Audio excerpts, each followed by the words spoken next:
ইউক্রেনে অবস্থানরত বাংলাদেশি নাগরিকদের জন্য জরুরি বিজ্ঞপ্তি। ইউক্রেনে অবস্থানরত বাংলাদেশি নাগরিকদের নিরাপদ স্থানে এবং প্রয়োজনে পোল্যান্ডে সরে যাওয়ার জন্য অনুরোধ করেছে বাংলাদেশ সরকার।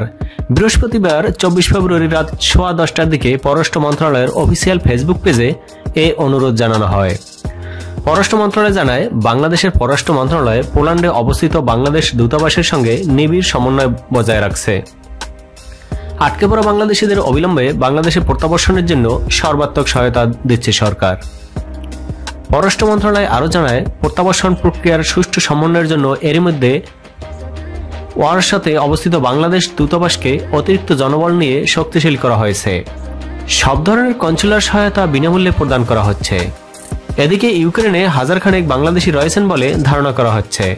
তাদের অধিকাংশই শিক্ষার্থী। সেখান থেকে তাদের বাংলাদেশে ফিরিয়ে আনার ব্যবস্থা করা হবে বলে এর আগে পররাষ্ট্র প্রতিমন্ত্রী শাহরিয়ার আলম জানিয়েছিলেন। ধন্যবাদ সকলকে।